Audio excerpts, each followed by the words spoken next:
Bismillahirrahmanirrahim. Assalamualaikum warahmatullahi wabarakatuh. Sahabat Madu Apik, bagaimana kabarnya hari ini? Semoga segala ikhtiar kita mendapatkan keberkahan dari Allah Subhanahu wa taala. Kita diberikan kemudahan, kelancaran, dan dibukakan jalan rezeki yang berkah melimpah. Setelah sebelumnya kita bahas tentang bagaimana mendapatkan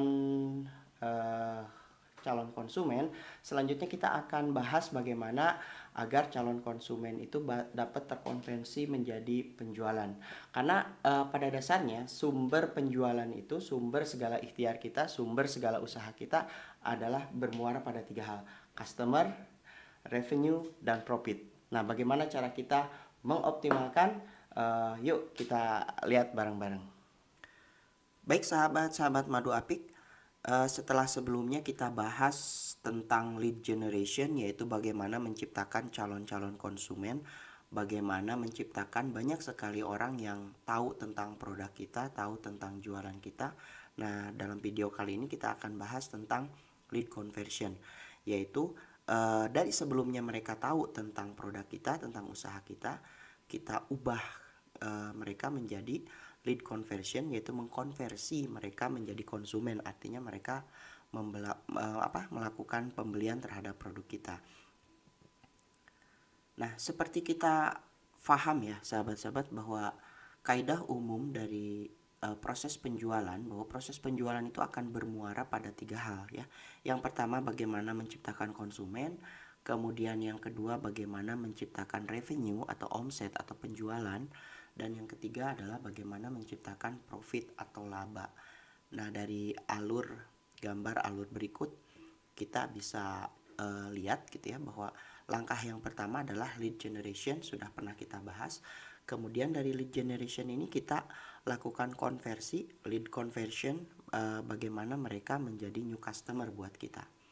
Nah, new customer ini kita tambahkan dengan current customer, yaitu konsumen-konsumen yang sudah berlangganan ke kita gitu ya. Kemudian dikurangi lost customer, artinya konsumen-konsumen yang mungkin dulu pernah beli di kita tapi sekarang sudah tidak melakukan lagi pembelian. Nah, dari new customer ditambah current customer dikurangi lost customer akan menghasilkan active customer.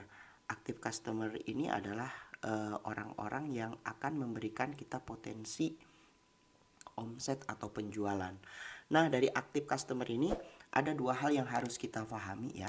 Yang pertama adalah kita pahami dan juga kita ketahui tentunya. Yang pertama adalah revenue per transaksi, artinya seberapa besar mereka melakukan pembelian dalam 1 kali transaksi. Kemudian yang kedua, dan seberapa sering mereka melakukan pembelian per customernya dalam 1 bulan. Nah, active customer ini kita kalikan dengan revenue per transaksi atau nilai pembelian per transaksi dikalikan repeat order per customer di dalam 1 bulan akan menghasilkan revenue atau omset buat kita. Nah, dari omset ini kita kalikan gross marginnya ya. Kemudian dari gross margin, revenue dikali gross margin akan menghasilkan gross profit. Dari gross profit dikurangi dengan OPEX, yaitu biaya-biaya operasional, akan menghasilkan net profit. Nah, sahabat-sahabat, dari alur ini kita bisa lihat ada 2 warna ya, warna merah dengan warna hitam. Nah, warna merah adalah input sedangkan warna hitam adalah output. Sehingga yang akan dibahas di dalam optimasi 7 input ini adalah bagaimana caranya mengoptimasi poin-poin yang berwarna merah atau poin-poin yang termasuk ke dalam input. Karena kalau yang namanya output otomatis akan mengikuti. Bagaimana cara kita fokus di warna yang merah di 7 input untuk mengoptimasi yang poin-poin berwarna hitam. Nah, untuk contoh lebih jelasnya bisa kita lihat tabel ya. Dimana di dalam tabel kita bisa lihat bahwa ada 2 posisi, yaitu posisi existing dan posisi target. Katakanlah di posisi existing ada beberapa poin yang sudah ditetapkan, misalkan lead creation-nya, artinya orang-orang yang tahu tentang produk kita katakanlah ada 5.000 orang. kemudian new customer dalam 1 bulan ada 500, kemudian ada existing customer dan seterusnya. Nah, kita mau melakukan optimasi, katakanlah dari 7 input, dari 7 poin yang berwarna merah ini, katakanlah kita akan melakukan optimasi di 3 poin saja.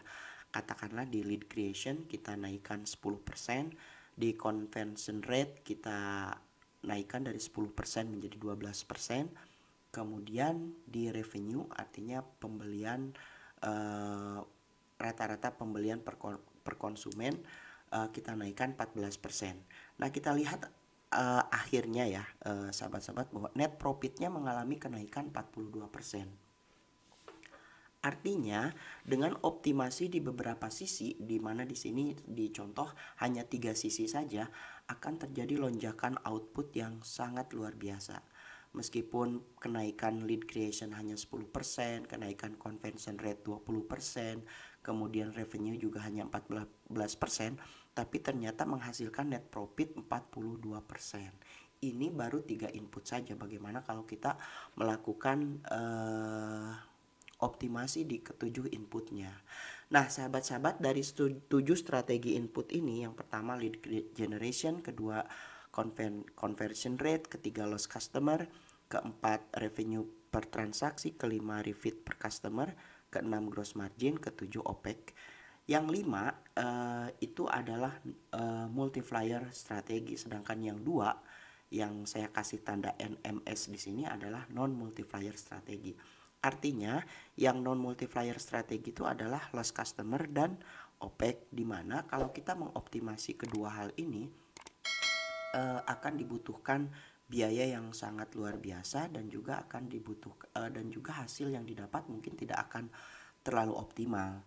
Artinya kita simpen dulu 2 poin ini, yaitu loss customer dan OPEX, dan kita fokus di yang multiplier generation, karena akan memberikan multiplier strategi, maksudnya karena akan memberikan dampak yang lebih besar.